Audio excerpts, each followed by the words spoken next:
প্রিয় শিক্ষার্থীরা, আমাদের খ নম্বরের সমাধান করবে এখন আমরা। খ নম্বর অঙ্ক হচ্ছে 384 সমাধান।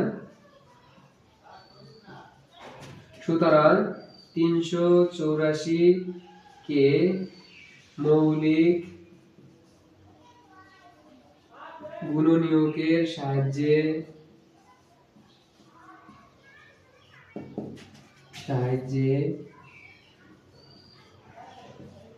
বিশ্লেষণ করি।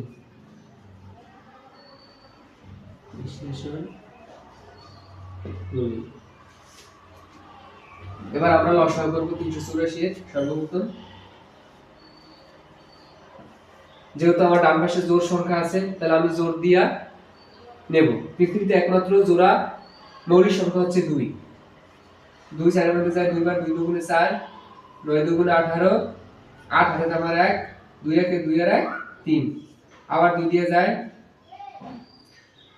কত দিয়ে দিতে পারে দেখো, 6 দুগুণে 12, 2 হাতে আমার 1, 9 দুগুণে 18 আর 1 19, আবার 2 দিয়ে যায়, 8 দুগুণে 16, 6 হাতে আমার 1, 4 দুগুণে 8 আর 1 9, আবার 2 দিয়ে যায়, 4 দুগুণে 8, 2 দুগুণে 4, আবার 2 দিয়ে যায়, 12 দুগুণে 24, আবার 2 দিয়ে যায়, 6 দুগুণে 12, আবার 3 দিয়ে যায়, 3 দুগুণে 6।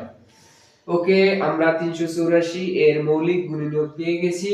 তাহলে আমরা এখন লিখতে পারি 384 সমান সমান 1 2 3 4 5 6 7, 2 গুণ 2, 1 2 3 4 5 6 7 গুণ বাকি থাকে 3। ওকে, এবার আমাদের বিশ্লেষণ করে আমরা যেগুলা পেয়েছি আমরা সামনে লিখেছি, এখন সাজিয়ে লিখছি। এখন আমরা দুইটা সংখ্যা নিয়ে একটা জোড়া করব। 2 গুণ 2 এই একটা জোড়া, আবার এই 2 গুণ 2 একটা জোড়া, 2 গুণ 2 একটা জোড়া, বাকি থাকে 2 আর বাকি থাকে 3। তাহলে আমাদের এখন জোড়াবিহীন আছে কি 2 এবং 3। সুতরাং এখানে জোড়াবিহীন, এখানে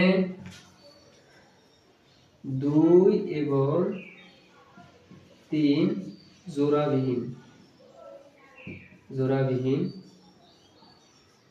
সুতরাং 2 গুণ 3, 3 দুগুণে 6, আমরা লিখতে পারি যে 384 সংখ্যাটিকে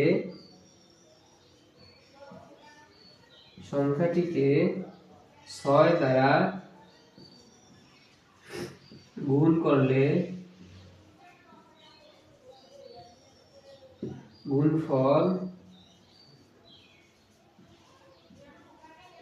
একটি পূর্ণবর্গ সংখ্যা হবে। তাহলে আমার উত্তর কি? উত্তর ক্ষুদ্রতম সংখ্যা হচ্ছে 6। ক্ষুদ্রতম সংখ্যা 6। আশা করি তোমরা বুঝতে পারছো। এই নিয়মে বাকি অঙ্কগুলো